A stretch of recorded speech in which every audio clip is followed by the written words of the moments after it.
Please welcome the brilliant, essential, and quite lovely Managing Director of the festival, Janneke Staarink.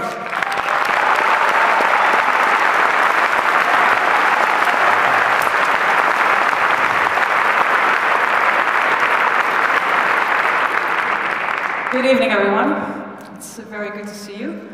I see a lot of familiar faces here tonight. People, sponsors, companies we've been working with for years already, and many, many new ones.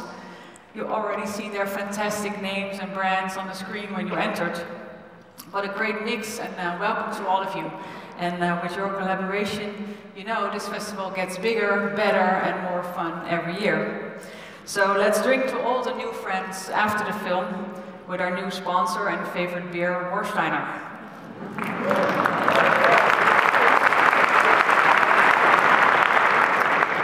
So we live in exciting times, as already mentioned. The film industry itself is very much in a state of transition, and nobody knows exactly what's on the horizon.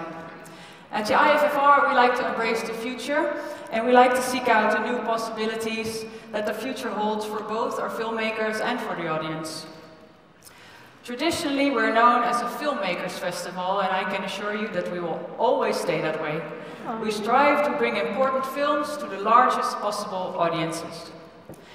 We do that with this annual film feast, of course, but also throughout the year on YouTube, for instance. But till now, with a limited amount of films, and only in the Benelux region. For the I in IFFR, that's not good enough. We want the world. So what if we would create a platform that offers all filmmakers with their film in the IFFR the opportunity to release their work directly onto worldwide VOD platforms? A platform where filmmakers or the rights holders, such as producers or sales agents, have complete control over the place and time of their release, and also with the guarantee of the best possible share of the earnings. As you know, digital distribution as an individual is very hard to access. IFFR has created such a platform, and we call it Tiger Release.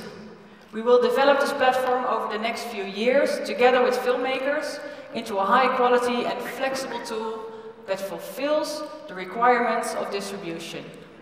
We will invite and encourage filmmakers to be more involved with the release and the marketing of their own film.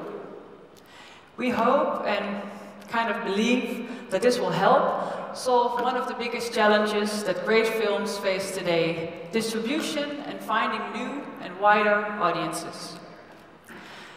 Such an initiative can only be undertaken in partnership with a top-rate technology company. A company that works with all the major VOD platforms such as Netflix, iTunes, Google Play, and that supplies digital distribution services for cinemas, theaters, and broadcasting. A company that believes that the future of VOD can only be successful if there is a complete range of films on offer, a reflection on what the viewer wants to see, including a selection of the daring and great artistic films we show every year here at the festival. I just happen to have found that company. It's called Infostrada Creative Technology. They're Dutch. And together we plan to shake up the industry a bit. Beginning on Saturday, we will test another new distribution initiative. It's called IFFR Live, a unique live cinema event in which 5 films will premiere at the festival and simultaneously in 40 theaters throughout Europe. And thanks to our new partner KPN, also from your own living room in the Netherlands on channel 37. Additionally, through a live video connection, audiences everywhere in Europe can follow what's going on here in Rotterdam and ask the director and actors questions after the screening. So please join us on Twitter and have your questions to the director answered. With this initiative too, we want to maximize the reach of the festival films together with fantastic international partners. Barcelona, Belgrade, Maastricht, Warsaw, Glasgow, Amsterdam, Ljubljana, Sarajevo, and living rooms in Holland. Welcome to Rotterdam. Sharing information and inspiration has become a big part of our daily lives. As a festival, we obviously have a great program to share, but also many interesting people behind it. What kind of people are they? How are they inspired? What do they listen to? Announced in December, we can now proudly add Spotify to our list of media partners, a musical streaming service used by almost half the world. In recent months, our filmmakers have sent us more than 60 unique and inspiring playlists, filled with songs that helped them emerge from a writer's block, provided inspiration, or gave their films just the right touch. So go check them out. And also, don't forget to listen to the list we made with the office. The contributors are standing over there, although I have to warn you for Rutger's favorite, Mastodon. But that's for later. You're here now, and thanks for that. Despite of all the innovation and digitalization, there's still nothing better than enjoying a film and each other's company live at a festival. So we'll drink to that after the film. Thank you for being here. It's great to welcome you.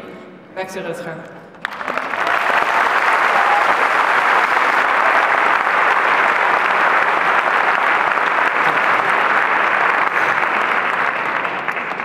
Okay, are you ready for the opening night film? Yes, you are. Of course you are. It's War Book by Tom Harper. War Book is a very topical and also very relevant film that fits perfectly with many of the very topical subjects we are discussing this year's festival. The film is part of our everyday propaganda program. It's a brilliantly directed exploration of a threat that we no longer seem very worried about, but is still, in fact, very real.